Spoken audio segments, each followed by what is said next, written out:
और वहीं यूपी में तालिब इल्म को पीट पीट कर कत्ल करने का मामला सामने आया, जो कि मामला प्रयागराज में बताया जा रहा है। आपको बता दें कि प्रयागराज में बदमाशों ने 15 साल के स्टूडेंट को बेरहमी से पीटा।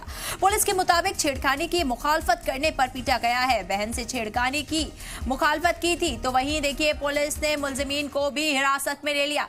एक बच्चा अपनी बहन से छेड़खानी की मुखालफत करता है, झगड़ा करता है, तो उसके एवज में उस बच्चे को बेरहमी से पीट पीट कर मार दिया जाता है। माइनर बच्चा, महज सिर्फ 16 साल उस बच्चे की उम्र बताई जा रही है। तालिब इल्म को पीट पीट कर एक स्टूडेंट को मार दिया जाता है। देखिए किस तरीके से बदमाशों का आतंक रवा है, किस तरीके से हौसले बुलंद है। देखिए तस्वीरें आपकी टीवी स्क्रीन पर। घर परिवार वाले, समाज सब एकत्रित होकर इस चीज का पुरजोर एहतजाज कर रहा है। तालिब इल्म को पीट पीट कर मार दिया गया और वहीं पुलिस ने मुलजिमीन को हिरासत में ले लिया है। आपको बता दें कि पूरा मामला यूपी के प्रयागराज का बताया जा रहा है, जहां पर बदमाशों ने महज 15 साल के बच्चे को पीट पीट कर मार दिया गया।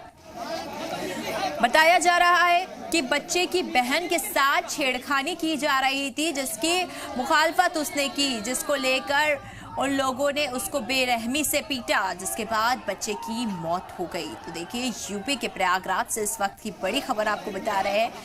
हालांकि पुलिस ने मुलजिमीन को हिरासत में ले लिया है और समझाइश की कोशिश देखिए लगातार की जा रही है। जिस तरीके से बच्चे के परिवार वाले यहाँ पर आपको दिखाई दे रहे हैं, एक तरफ तो लोग इस चीज को लेकर एहतजाज कर रहे हैं, तो वहीं दूसरी तरफ देखिए घर की महिलाओं का, घर की खातूनों का क्या हाल है, रो रो कर बुरा हाल हो रहा है।